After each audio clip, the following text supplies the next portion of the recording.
Boa tarde, senhores. Desejo apresentar uma ideia que eu venho defendendo ao longo desses últimos 3 anos, visando principalmente aumentar a vida útil das estruturas, de uma maneira geral, principalmente as estruturas de concreto armado, porque na realidade nosso ambiente jurídico, na minha visão, eu sou também bacharel em Direito, além de engenheiro civil, e o ambiente jurídico é de vida útil virar instituto jurídico. Ou seja, ser cobrado, como já está acontecendo nas primeiras instâncias. Então, está do limite de durabilidade, como já existe há tempos no exterior, na Europa, Estados Unidos, ser bem claro na nossa norma. Inclusive a NBR 6118, que terminou agora, melhorou um pouco o aspecto de durabilidade, mas não é tão enfática, na minha visão, a respeito da durabilidade. Então, o sentido da certidão do nascimento é salientar que no período da concepção, que é a primeira fase construtiva que nós temos em qualquer empreendimento, né, edifício, pontes, etc., e também na segunda fase, a fase seguinte, que é a fase da construção propriamente dita, a fase da produção. Eu defendo também uma tese para a terceira fase, a fase da gestão da manutenção, que eu chamo de geriatria nas estruturas idosas, que precisa uma visão, no meu entendimento, um pouco diferenciada. Agora eu quero mostrar o que eu entendo, inspirado inclusive em empresas no exterior que já praticam esses procedimentos, de apresentar sugestões tecnológicas para a fase dos projetos, arquitetura e principalmente a parte do cálculo estrutural e para o próprio construtor. Essa é o nosso objetivo. Então, temos aqui os objetivos, enfatizar ou catalisar com mais ênfase esse LD. É LD, Estado Limite de Durabilidade. Toda vez que vamos fazer uma inspeção, pelo menos eu vejo assim, na minha cabeça entra LU, LS e LD. Ou seja, segurança, né, desempenho em serviço, ou desempenho sensorial, e vida útil.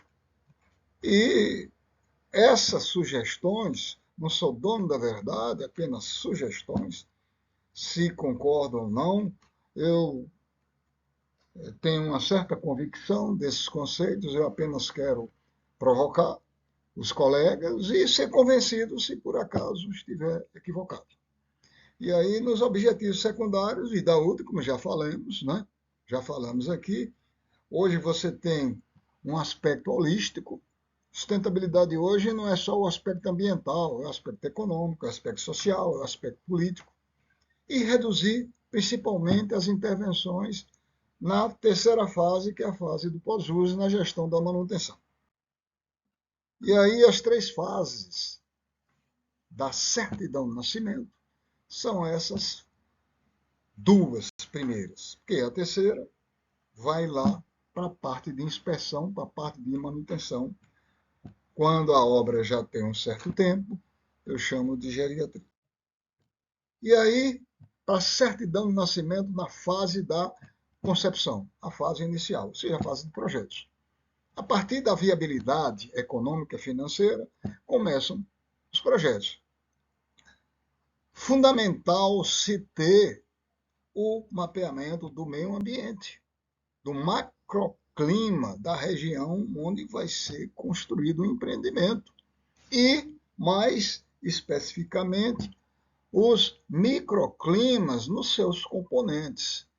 Não é? Não dá hoje para fazer um concreto, na minha visão, no meu entendimento, baseado apenas naquela classificação dos ambientes agressivos da NBR 6118, muito embora A norma tem um viés que, do ponto de vista jurídico, é muito favorável para a norma, mas pouco favorável, na minha visão, para o projetista, que transfere a responsabilidade técnica e jurídica para o projetista escolher uma agressividade ambiental até superior ao que está na NBR 6118, nota de rodapé, mas está lá. E isso você só sabe se conhecer os mapeamentos. Então, várias cidades estão fazendo esses mapeamentos de quê?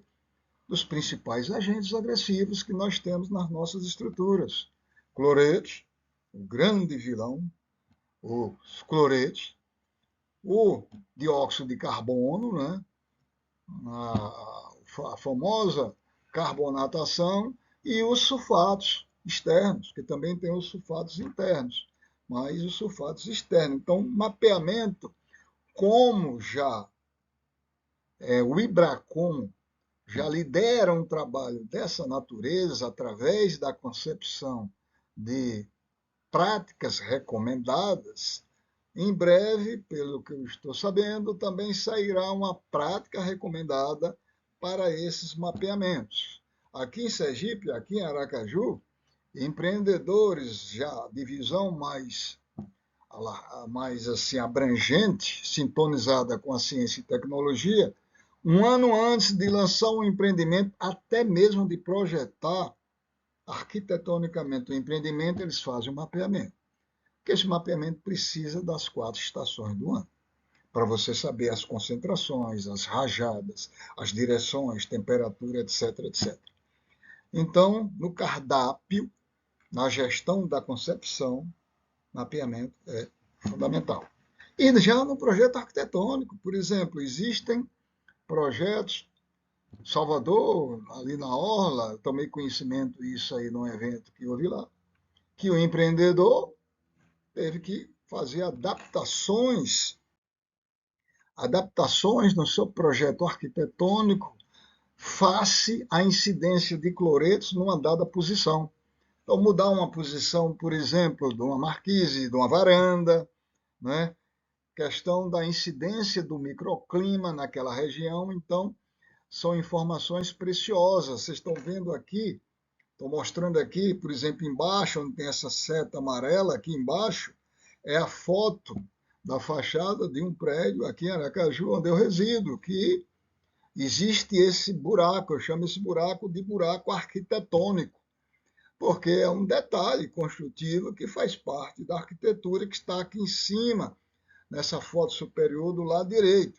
Só que esse buraco é um problema. Nós temos aqui beira do mar, então aqui é depósito de cloreto, depósito de agente agressivo atmosférico, né? E tem provocado certos problemas de danos, porque logo aqui embaixo é a viga e a laje.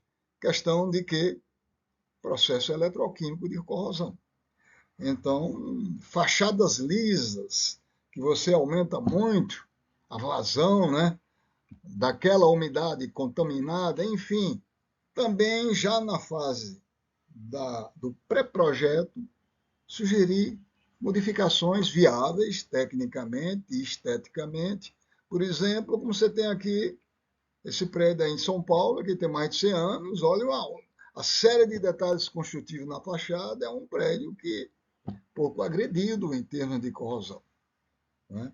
E os calculistas, que é o grande objetivo, também utilizar as informações desses mapeamentos para, inclusive, especificar para os produtores do concreto parâmetros técnicos, tanto para o LU, como já faz, como o LS, como já se faz, e também com mais ênfase para o LD, através do conhecimento dos agentes agressivos.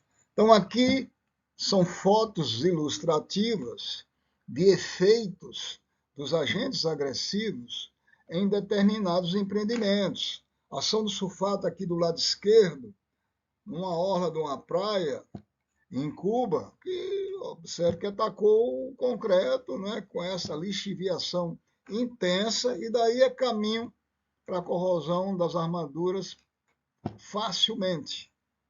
Do lado direito, né, onde a setinha está mostrando, nós temos uma fachada de um prédio aqui em Aracaju com revestimento em concreto.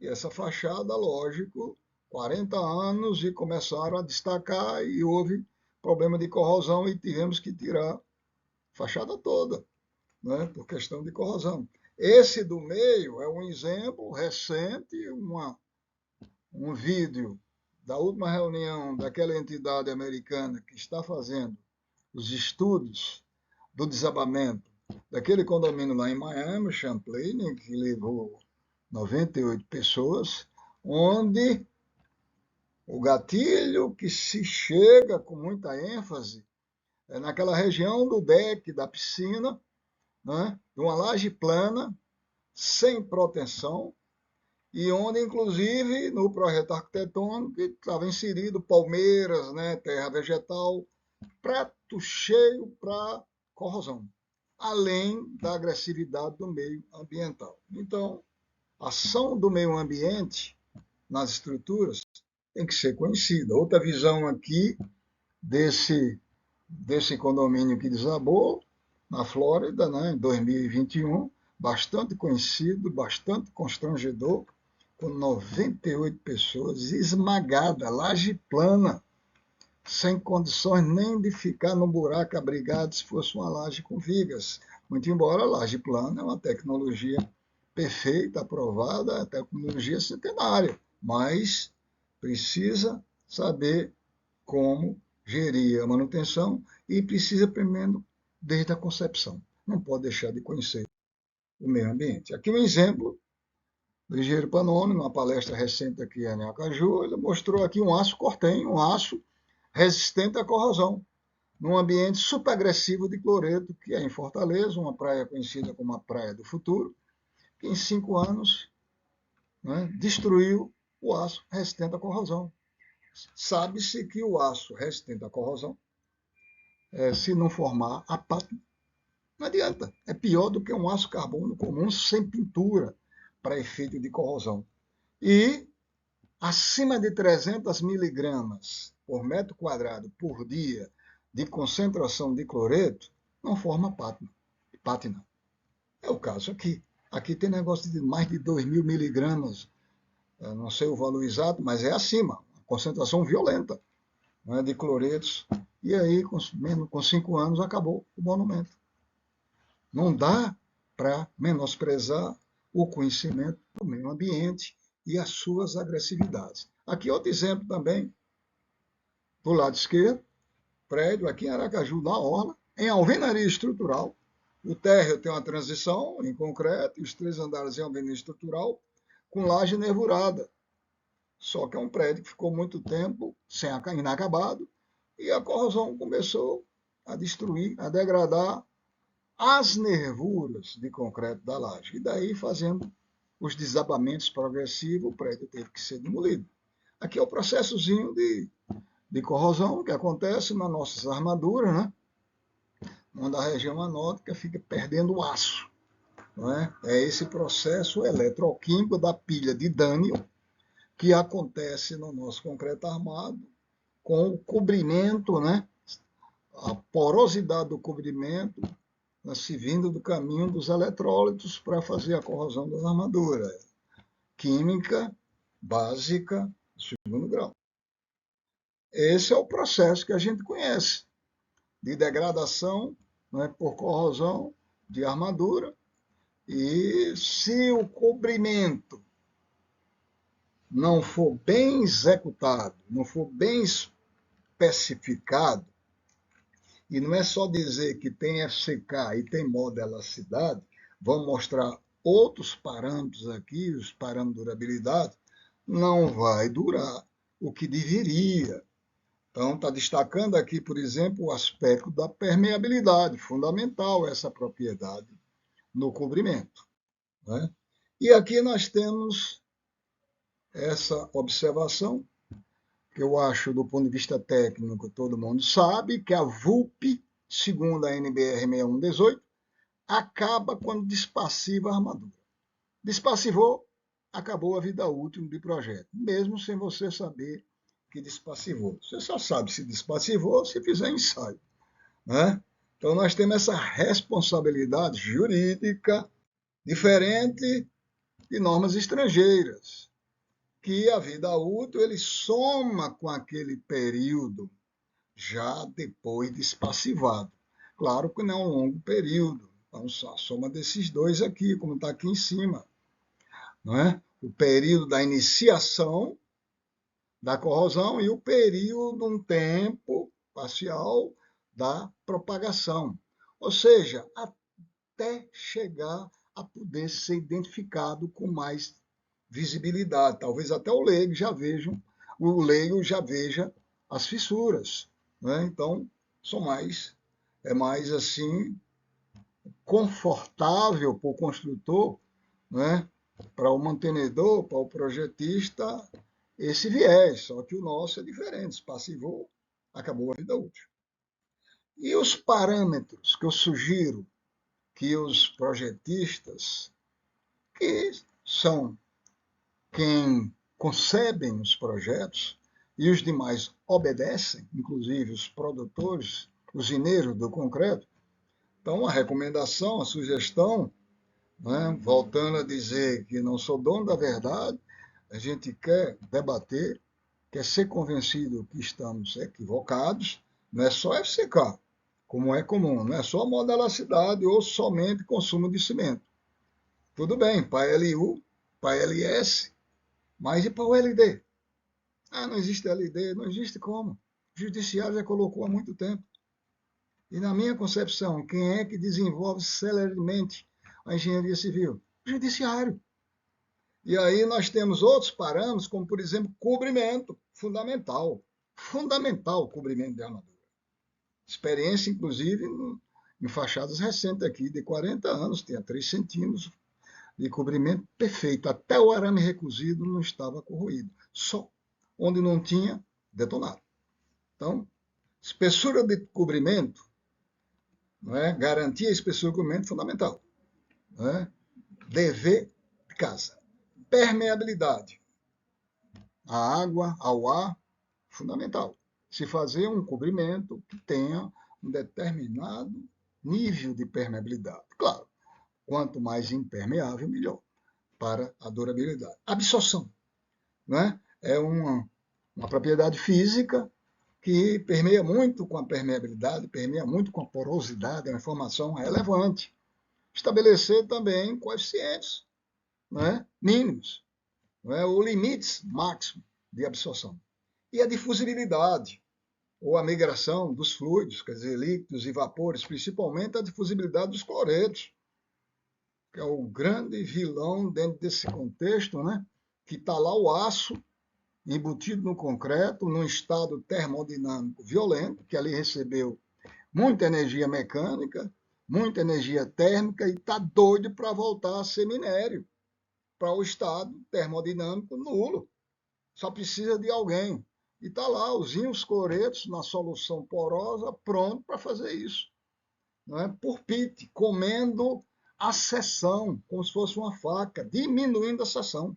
E se o CO2, inclusive, ajudou a despassivar com a redução do pH alcalino, aquela zona de passivação, aí a coisa se complica, carbonatação e ação do cloreto. Então, se conhecer coeficiente de fusibilidade é fundamental para o concreto que está sendo produzido. E hoje, esses ensaios de caracterização do aço e do concreto, ensaios laboratoriais rápidos, estão aí dentro do mercado tecnológico. Os ensaios petrográficos são informações valiosíssimas para a qualidade do concreto produzido, mesmo que tenha um alto FCK, mesmo que atenda o consumo, aquela história que falei no início. O uso dos ensaios não destrutivos também, o calculista aproveitar e especificar para o construtor já usar na produção. Não é só usar como hoje nós usamos na gestão da manutenção, nas perícias. Recomendar as práticas recomendadas do IRACON, essa foto aqui está mostrando as práticas já publicadas aí há mais de ano, inclusive com esses ensaios petográficos inseridos aí de fusibilidade, resistividade, potencial de corrosão. Então, essa química e essa eletroquímica toda entrou na cultura da engenharia civil por necessidade, inclusive jurídica. E aqui, daquele autor muito famoso, um pesquisador famoso, norueguês, né, que tem livro publicado, bastante conhecido, ele mostrando, através de inúmeros ensaios, né, feitos em casos reais, coeficientes de migração de cloreto, coeficientes de fusibilidade de cloreto recomendados. E a depender do coeficiente, você tem a resistência à penetração do cloreto, baixa, alta, média, ou seja, a resistência ao risco de corrosão muda. É evidente com isso aí. E também tem coisa muito prática. Se tira um corpo de prova da própria estrutura que foi fabricada agora, ou mesmo durante os estudos, e determinados trechos dele você já pode fazer esses ensaios, não só o cilindro para verificar o SK. Está muito prático essas coisas. E aqui, fotos de visão dos ensaios petográficos, alguns deles, é aquilo que o seu olho não vê, mas o microscópio, que amplia milhares de vezes, vê o que tem lá. Com análise química, identifica qual é o agente agressivo que está lá. Né? Então, aqui você está vendo estado de carbonatação, está vendo a reação álcool agregado, está vendo aspecto de corrosão. Então, são ensaios que estão aí à disposição da engenharia civil, da indústria da construção civil, nos departamentos de engenharia de materiais, ciência e engenharia de materiais. Aqui você vê já empresas nos Estados Unidos que vivem disso, fazendo ensaios petográficos, que têm diversas utilidades, como aqui, diagnosticar o tipo de deterioração e suas causas, quer dizer, definir o nexo causal da degradação, fornecer informações sobre propriedades nas composições, extensão, grau de risco, o nível, inclusive, da deterioração, se está relacionada com o procedimento, se está relacionada com os materiais escolhidos, está relacionada com equívocos em projetos, avaliar o estado atual, ou seja, analisa a microestrutura de uma forma rápida, com amostras pequenas, em laboratórios especializados, e a anatomia do concreto produzido. Né? Essa é a ideia. Então, você tem aqui detalhes, vamos dizer assim, de projetos, eu chamo de pequenos, grandes detalhes, que devem ser observados. Por exemplo, estão vendo aqui, nessa foto aqui superior esquerda, um processo corrosivo, fruto de quê? Ninguém imagina. Que os grampos para fixar, que fixam a tela de proteção das crianças, encostaram nas armaduras dos pilares, gerando corrosão galvana. Detonou corrosão nos pilares, como também as esquadrias, os parafusos, as grapas e por aí vai. Aqui também vocês estão vendo uma série de ensaios petográficos que essa empresa faz, né, para a construção civil. Reação álcool agregado, corrosão de material, abrasão, ação do fogo, resistência, etc.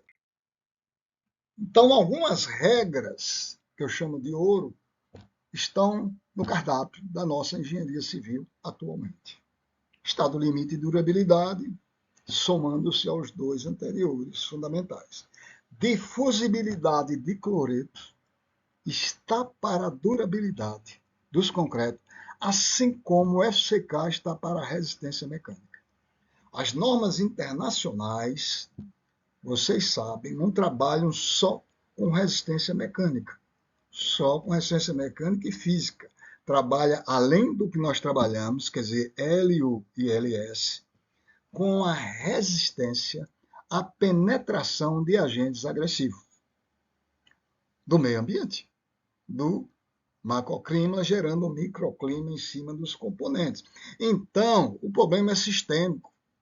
O que existe, de fato, é ação conjunta de propriedades mecânicas, físicas, retração, permeabilidade, né?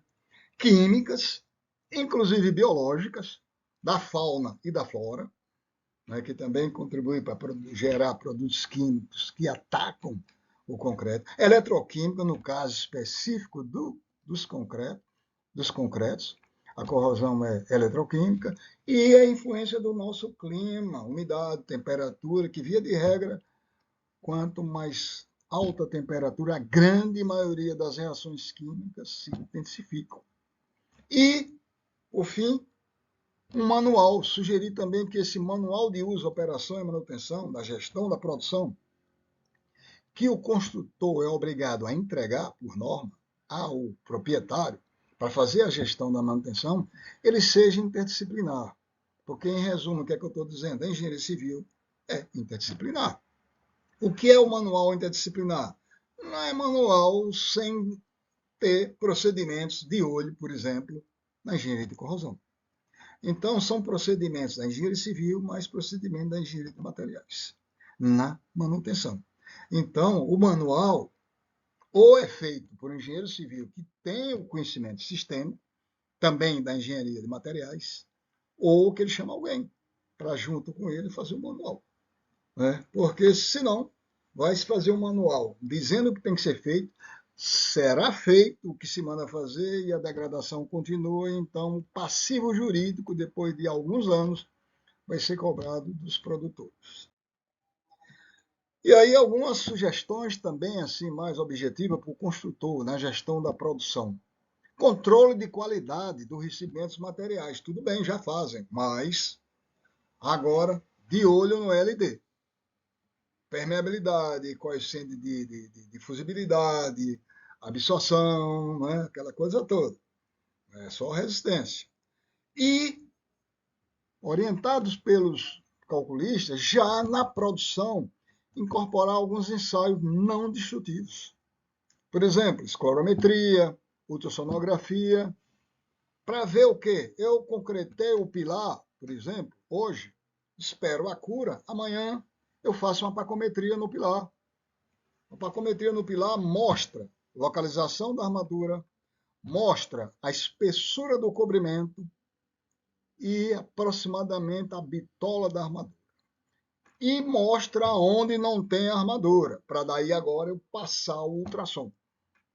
O ultrassom vai passar ao longo de todo o concreto e vai dizer os defeitos de produção que tem ao longo daquele caminho. Fissuras, brocas, vazios.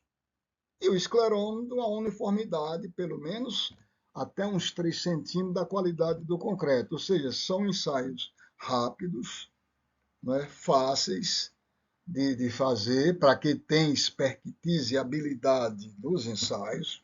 Não é só chegar sem fazer isso, como qualquer ensaio, que dá uma informação valiosa na produção. E o que é que acontece? O construtor já tomaria algumas providências econômicas, não seriam caras, para aumentar a vida útil. Então, se não tem comprimento, eu vou fazer o reboco naquela região, incorporando um inibidor de corrosão, se eu não quero aumentar a espessura. Ah, eu tenho broca lá dentro daquela região, por exemplo, zona de transpasse, zona de pé de pilar, zona de cruzamento de viga. Eu vou fazer injeção de argamassa, injeção de concreto, coisas desse tipo que se fazem já durante a produção, visando o quê? Aumentar a vida útil, diminuir o risco do passivo e incorporar uma cultura, por exemplo, de determinados componentes críticos, como, por exemplo, balanços, consolos, marquises, pilares enterrados, pilares dentro de caixa d'água, coisa desse tipo. Fazer essas avaliações também, não é? Como regra. E os demais. Não é? Então, poderia também retirar pequenas amostras naquelas regiões que ficaram sob suspeição e fazer os ensaios petrográficos, se forem necessários, não é? Para justamente tomar uma providência para aumentar a vida útil com mais precisão. Não é? E aí, em resumo, é fazer esses controles, fazer esses ensaios e incorporar procedimentos quando os concretos não forem conforme naquelas regiões. Aqui, por exemplo, uma visão de um tacômetro, um ensaio que se coloca em cima da superfície, aí me dá a espessura de cobrimento, me dá bitola, me diz onde é que ele está, e aqui o ultrassom, passando o ultrassom num pilar, isso aqui nós fizemos num prédio que nós construímos aqui dizer, que eu participei há uns 7 anos atrás, não me lembro bem agora, e num determinado andar para detectar justamente esses defeitos. Aproveitando aqui essa foto mostrando que muitas obras aqui em Aracaju ainda usam, que é argamassa com argilo mineral. Não use isso. A corrosão é para ser. Vocês estão vendo aqui uma espessura violenta e a armadura do pilar detonada. Por quê? Porque ele já leva cloreto, além de ser argilo mineral que retém umidade, tem retração forte, fissura, aí o ambiente ataca, é frio, é cimento, cal e areia, ou uma argamassa desse tipo, cimento e areia com adições. É o recomendável. E hoje também existem, então, esses ensaios de ultrassom, esclerômetro e outros, que você consegue informações preciosas da sua qualidade. São ensaios qualitativos, mas ele dá uma resposta qualitativa importante, né, com certa precisão. E aqui nós temos absorção, permeabilidade, coeficiente de migração, etc. Então, finalizando, gostaria de agradecer a todos e aberto ao debate, como eu falei no começo. Muito obrigado a todos.